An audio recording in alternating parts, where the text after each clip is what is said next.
Tennessee is ready to answer the call to train the next generation of skilled workers. There are great training facilities located across our state.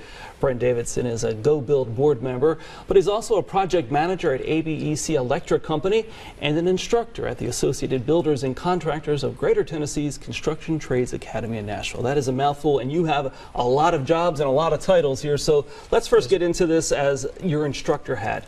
Tell us about these training centers that are located across the state and why they're so important to growing the skilled trades in our state. Yeah, well, thank you for having me. I think with the schools themselves, we can have opportunities for students that may not want to go to college. They're a four-year class that may be tough for some, but it is doable, I think, and it's definitely a benefit to the community because we're given opportunity for this here, and there's a lot of hands-on training here, and it's actually getting in there and doing the work and learning from professionals like yourself. And how critical is that they're getting that hands-on training that they can turn into a career? It's very important. It's very useful for them to take it to higher levels so that they can achieve even up to ownership of a business. All of the owners of ABEC Electric have been through an apprenticeship program of some type and worked their way all the way up to an ownership, and maybe one day I can get there as well. So tell me about your journey as well. I mean, obviously you had to start somewhere, and now you're training and you're working there and on the Go Build board of directors. What first made you want to take that step into the skilled trades? So I've spent 14 years with ABEC so far. Actually a little bit more than that. I worked for them in high school as well. But being out in the field and seeing guys that need training and knowing that there's nobody there to fill that spot. Somebody has to be training somebody at all times to keep the workforce going. So it kind of drove me to want to be on point and say, we need to get in there and do something. So how are things different from 14 years ago when you started? Are you seeing more people that want to come into it?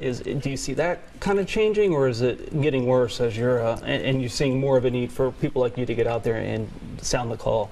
It's definitely changing. From when I started, there was more people involved in working. It seemed to have taken a lag with some of the middle-aged people, and now it's a younger generation that's filling the spot, but there's all the people that are very knowledgeable in the job have since retired, so there's nobody there to train them. So but it's got to get more people into the pipeline. There's the quality of people that are coming to the school. As an instructor, I've noticed that it's definitely getting better. So we're getting a better quality of student out of high school that says, okay, well, I don't necessarily want to go to college, but I need something to fill the gap to get me to a sustainable Who lifestyle. is the ideal student? When you see somebody come and you're like, you're really going to be a great match for this because this is what we need. Anybody that's hands-on is really an ideal student, but anybody can be a student that's willing to learn it. I don't know. You've never seen me try to hang a picture. I'm not sure everybody can do it, so I think there has to be some skill there. You have to have that mindset, I guess. Yes, a skilled mindset, very hands-on kind of person, someone that is more interested in how things work or how to fix things is probably someone that we're more looking for. But that's not to say that there's somebody that's not as. You can coach them along. Yeah, you can teach them along and get them to where they can make it, and even if they do well, they can make it to a project manager spot or something like that where they're not necessarily using their hands out in the field as much. That would be me. So what makes the training model at the ABC training centers different than your traditional classroom-based education that you would find for something like this? So we do a 4-year class, and we basically it's really on the student themselves to do a lot of the work.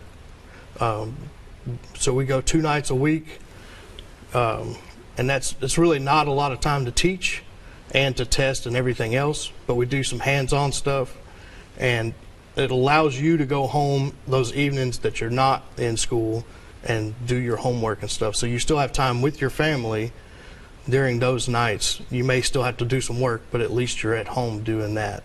So it kind of gives you a little freedom on that part, and you're not locked into a 4-year school or college where you have to actually go and stay at the college itself. So tell me, someone who's watching this today and thinking, you know, maybe this is the change I need. What's your best advice to them?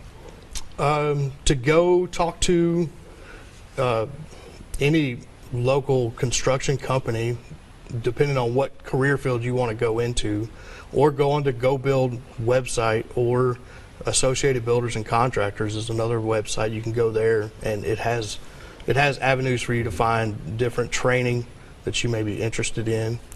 But there's job security, though. I mean, isn't that the key here, that you are going to have a job? If you can pass these courses and make it happen, there's probably always going to be a job available for you. Yes, sir. Actually, with AI and stuff, it seems to be taking a lot of jobs that are more of a job that doesn't need somebody, but you have to have someone to do these jobs. So you have to have somebody to build the data centers that are powering the AI Absolutely. and all that. So those jobs are always going to be there, and that's probably the key here. So Yes, sir. Your advice is just go for it, give it a try, and see if it's for you. Yes, absolutely. All right, well, Brent, thank you so much for joining us. I appreciate your perspective today as well.